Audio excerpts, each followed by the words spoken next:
Hey, my name is Lexi, and in this video, I'm going to talk to you about reading a meter in Pro Tools. You can book the most expensive studio on the block that recorded all kinds of multi-platinum artists, but understand that it's not necessarily about the studio you record in. The way you record, or the way your record turns out, has way more to do with how you recorded it than it does where you recorded it. So starting at the basic level, you need to understand how to perform in the booth to get the best quality recording. So let's talk about how the signal from the mic is going into Pro Tools or whatever software your engineer is recording into. Your microphone is running from the booth and going either straight into Pro Tools or through a preamp and then into Pro Tools. Your engineer controls the level of the microphone, which means how much signal is getting into Pro Tools. Your engineer is sitting at the desk and playing with a little knob that determines how much or how little signal makes it into the program. A signal can be really hot or really low. Now, how can the engineer tell if there's too much or not enough signal coming through? He or she is looking at the meter. A meter gives a visual of how much signal is coming into Pro Tools.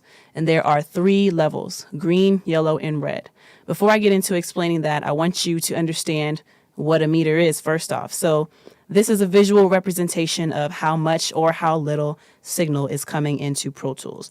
So see if I can zoom in for you. Ow, boom, meter. You see how I'm talking into this microphone and you can see how much level I have, or if I speak really low, it goes into the green. If I'm speaking somewhat loud, it goes into yellow. If I'm talking too loud, it's going into red. So I'm going to explain to you all of that. When a signal is really hot, that's when it will go into that red. But let's start with the green meter first off. So a green meter means that you're all good. And let me do this visual representation too. So I'm just going to speak softly. A green meter. Okay, that's not going to work. Well, let me turn down my mic gain. Check. 1, 2. Check. And you may have to turn up the volume on your headphones for this one or the volume on your computer for this one. A green meter means that you're all good and that more signal could be allowed in. This means your engineer can turn the gain up or turn up how much signal is coming through. So right now we're in the green. That means that we're good, but the signal could stand to be let up a little bit more. Now, I'm going to explain in another video that I do. I'm turning the gain up here. I'm going to explain in another video that I do how the artist, the artist, can manipulate how much signal or how much signal strength, is coming through the mic by how you're singing into the microphone. And there are different ways you can sing into the microphone depending on the intensity and the volume of the performance you're going to be giving. So check that out. Be on the lookout for that video coming up at you. So anyway, a green meter means that you're all good. You could stand to let in more signal, and the engineer should probably turn the gain up. So now what I'm currently recording in is a yellow meter. So I'm going to zoom in again just because it's also really fun too. Yellow meter. So this means that you have plenty of signal coming through and that you don't need to turn the signal or the gain up anymore because you'll risk peaking. You may also choose to turn the signal down a little bit if it's at the higher end of the yellow. So you see how I'm kind of in the middle here. Well, if I speak just slightly louder, now I'm in the darker yellow portion. That can even be considered orange to a degree, but the sweet spot for recording is basically going to be where it's just jumping here and staying in that mid yellow range and not all the way up to yellow because then it risks peaking. So yeah, otherwise this is a sweet spot. You're getting just enough signal and you can go ahead and proceed with that. Now let's get into a red meter. A red meter means that you have way too much signal coming in and your recording is probably distorted. So when the meter is in the red, and I'm going to turn up my gain, bear with me because this is going to sound really bad. So those of you who have headphones, I apologize. A red meter means you have way too much signal coming in and your recording is probably distorted. When the meter is in the red, your signal is too hot. The signal that you're seeing right now, it's too hot. So this means you should turn the gain down, and maybe if you're the artist recording in the booth, maybe you should physically back off of the mic a little bit. So you see how it just sounded really crunchy and just not as clear as we are now in that sweet spot. That's what it means to have too hot of a signal, or that's what it can sound like if you're recording in the red. So now I want to show you, let me zoom out of here. Let's record at these different levels. So let's call this green. The next one will be yellow. And the next one will be red. And for further demonstration, we'll just change the colors of these to match what I'm showing you. Oh my gosh. All right. I'm going to record these in green, and then I want you to look at the difference in the waveform, how, it changes between all of them. Switch this.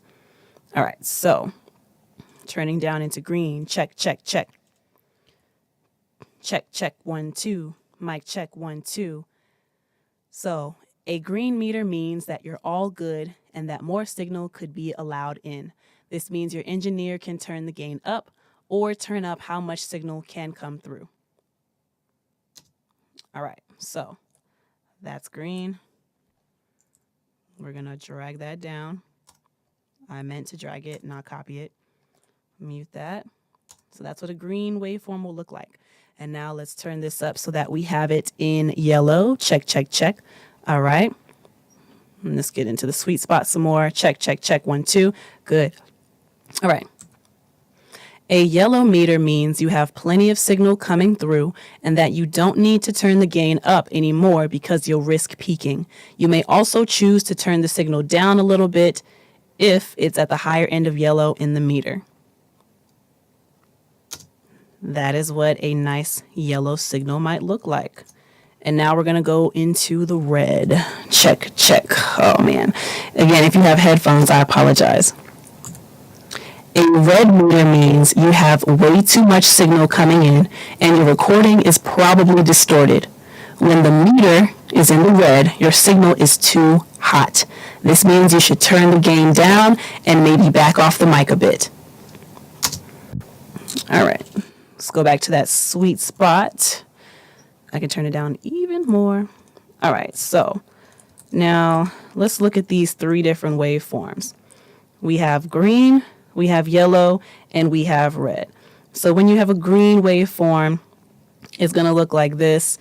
Everything looks really thin, and it just looks like it could be beefed up a little bit more, right? When you get to the yellow signal, everything's definitely been beefed up a bit more, but there aren't any parts that are distorted. Nothing is flat, right? But then you look at the red and how you record it into the red.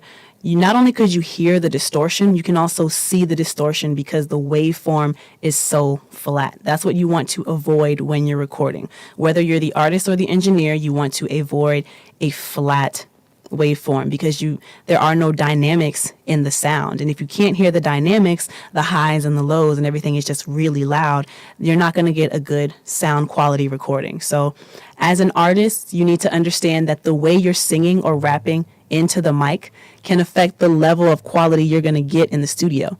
You can go to an expensive studio and expect to get a great sound just because Lil Wayne recorded there or Ray Shrimmered or even a Beyonce.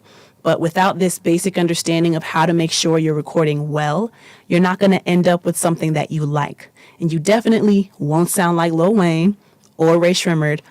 Definitely won't sound like a Beyonce, okay? So, and this video can be for new engineers as well. Obviously, understanding how to read a meter will ensure that you're recording a great sound quality track. A good recording sets the tone for the mix, and mixing is made easier with something that's been recorded well. And I'm going to repeat that one more time so you get it and probably flash some big words across the screen as well too. A good recording sets the tone for the mix. Mixing is made easier with something that's been recorded well. So a good recording sets the foundation for a good mix. Just keep that in mind. A good recording sets the foundation for a good mix. Always remember that. I hope you've enjoyed this video and learned something new today. If you have any questions or requests, feel free to leave a comment below, or you can email me at info@lexiatl.com. Until next time, though, peace. notes. They should make sense musically, not only from the perspective of the beat, the instrumental, the structure of the song, but it should also make sense musically within like the actual context of the song itself. So emphasizing certain words or phrases, you want to make sure that it just makes sense wherever you're placing these drops.